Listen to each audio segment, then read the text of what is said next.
In this footage submitted by Jason, something happens that if it weren't caught on Dashcam, you wouldn't believe it. It was around 1 in the morning. Jason was on his way to what he thought was going to be the house of a woman he matched with on a dating app. The person had given Jason their address over the app. They had not exchanged numbers. After putting the address into his phone, he realized that not only was the address 20 minutes away, it was also in a less desirable side of town. Against his better judgment, he got in his car anyway to head to the given address, which was in a cul-de-sac. After entering the cul-de-sac, he realized all 3 houses had all of their lights out, and when he tried to message the girl he matched on the dating app, she would no longer answer. After waiting a few minutes for an answer, he realized the person had unmatched him, meaning it may have been a trick or prank, and so he turned the car around. As he was leaving the cul-de-sac, he noticed someone on the sidewalk stepping out into the street, and so he locks his doors and slows down. This is the footage captured on the Dashcam.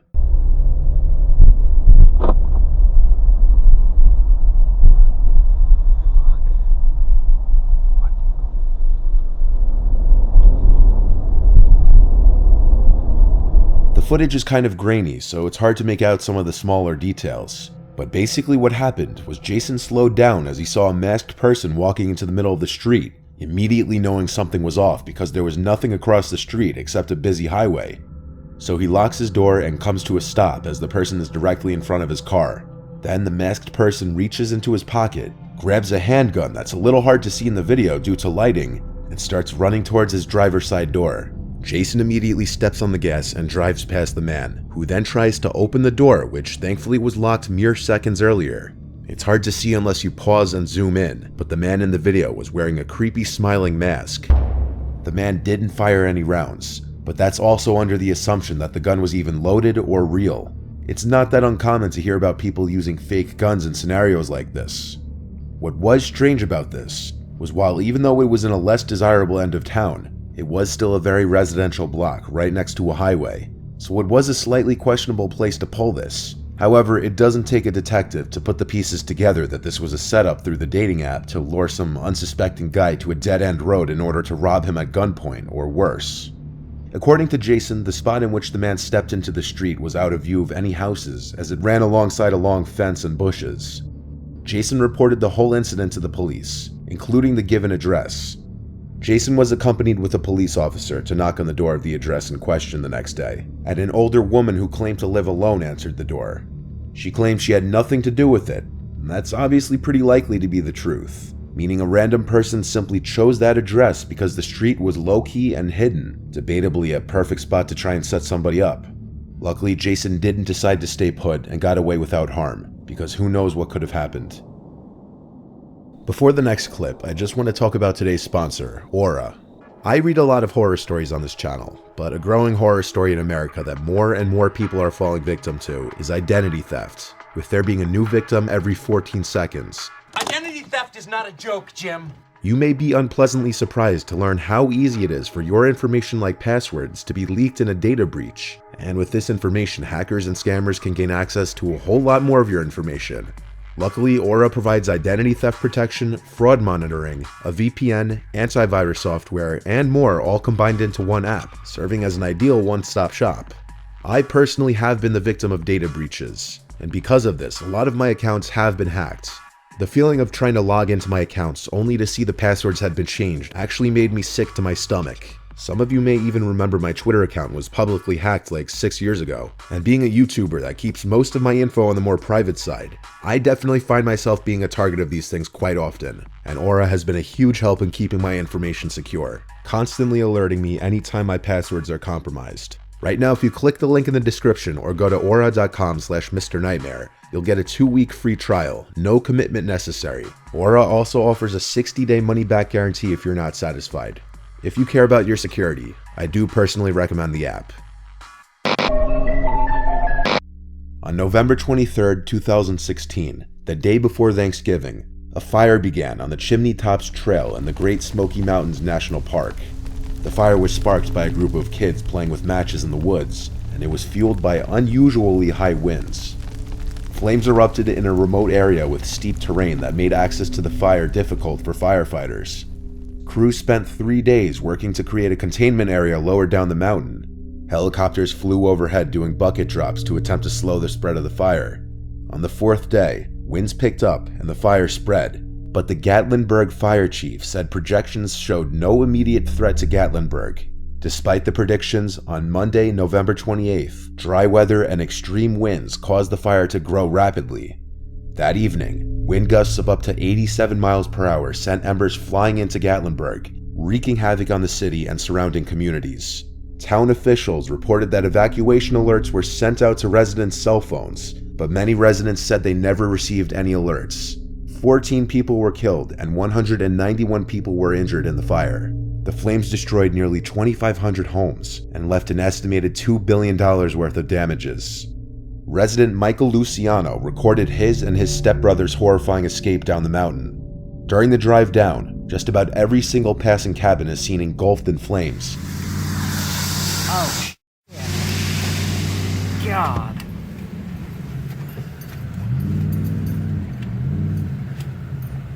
Thanks, Lord.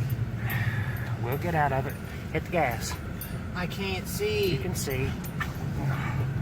Why is every cabin on fire?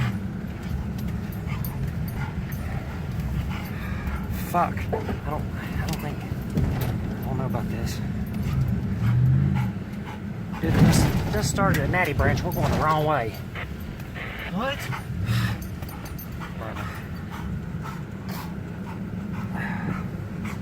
Oh God, it was a beautiful cabin too. Not now. And at multiple points, the two men find themselves stuck behind fallen trees. Fuck, go through it. Go through it. I can't. We cannot be stuck. Try it on the left side where these sticks are short. Get a running start.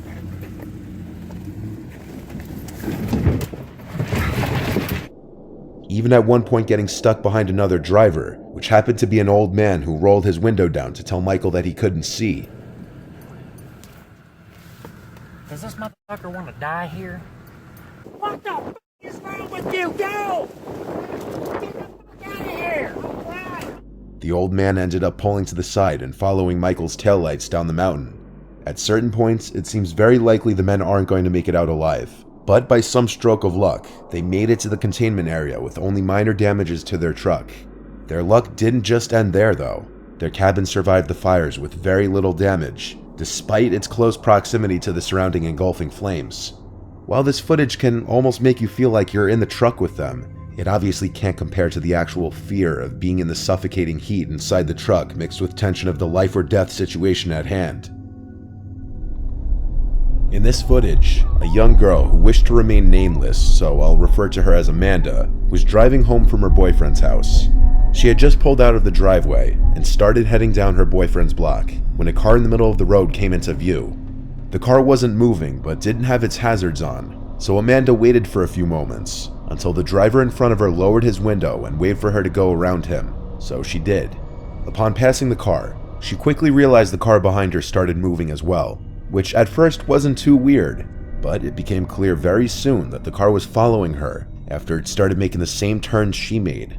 She started to make as many random turns as possible, and sure enough the car behind her stayed on her tail.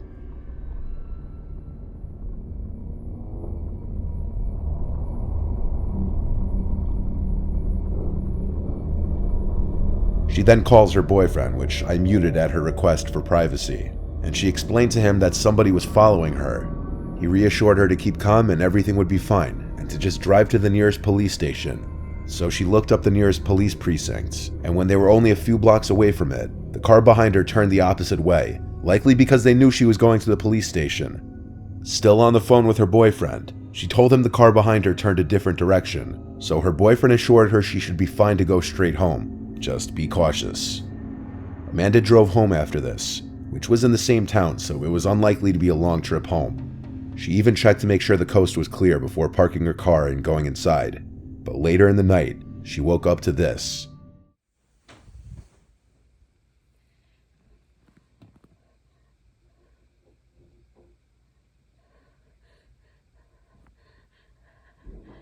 What the fuck is that?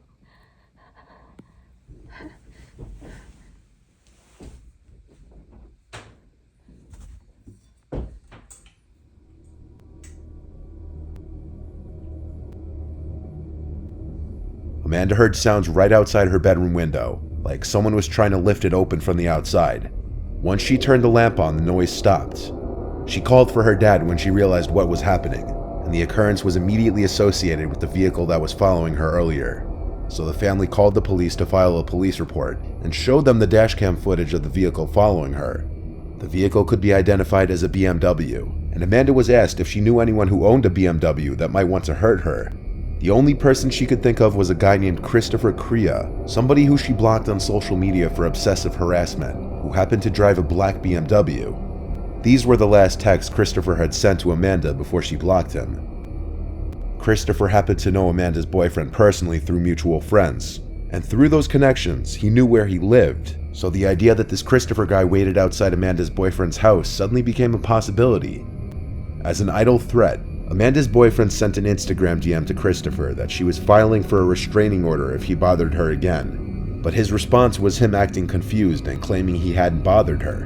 Whether it was acting or not is a mystery, but nothing happens again at Amanda's house after that, so it doesn't seem too far-fetched that it could have been this Christopher guy.